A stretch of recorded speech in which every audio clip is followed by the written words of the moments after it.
Have you ever wondered what truly tears apart a vast, powerful empire? It is rarely one single event or cause, but rather a complex tapestry of contributing factors, each weaving into the fabric of decline. The Roman Empire, a civilization that once stretched across a vast expanse, offers a compelling case study in this historical puzzle. So, when it comes to its eventual division, were cultural differences the primary force? While cultural differences certainly played a significant role, they were not the sole or primary reason the Roman Empire eventually split. The formal division into Western and Eastern halves in 395 Common Era was the culmination of deep-seated administrative, economic, political, and military pressures that had been building for centuries. Cultural distinctions served as an amplifier of these deeper cracks, making unity more challenging but not directly causing the fracture. The core mechanism behind the split lies in the sheer scale and complexity of governing such an immense territory.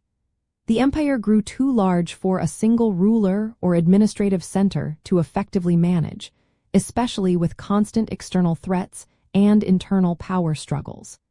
This administrative burden was exacerbated by distinct economic realities.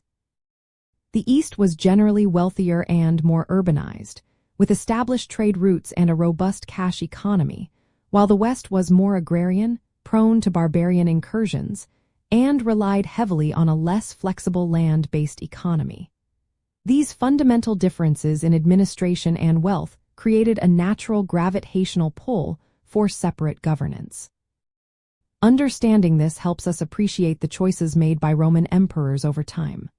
For example, Emperor Diocletian's reforms in the late 3rd century Common Era, including the Tetrarchy, were an attempt to decentralize administration and make the empire governable again. Though these attempts were ultimately temporary, they highlighted the practical necessity of multiple centers of power. The eventual split under Emperor Theodosius I simply formalized what had become a de facto reality: two distinct administrative entities, each facing unique challenges. Interestingly, the linguistic divide was a powerful cultural marker.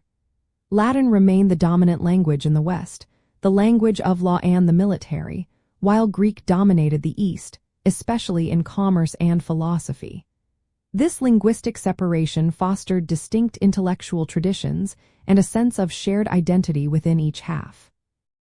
The Byzantine Empire, as the Eastern Roman Empire became known, continued to thrive for another 1,000 years, largely because it had a more defensible capital in Constantinople and a more stable economic base. Ultimately, the story of Rome's division teaches us that empires, like any complex system, are sensitive to multiple forces. Cultural differences were a prominent feature of the vast Roman world, but they functioned more as a fault line, revealing and deepening the underlying structural weaknesses rather than acting as the sole earthquake. The split was a pragmatic response to an unwieldy empire, with cultural identities helping to shape the distinct trajectories of its two resulting halves. If you're into this, like, subscribe, and drop a comment.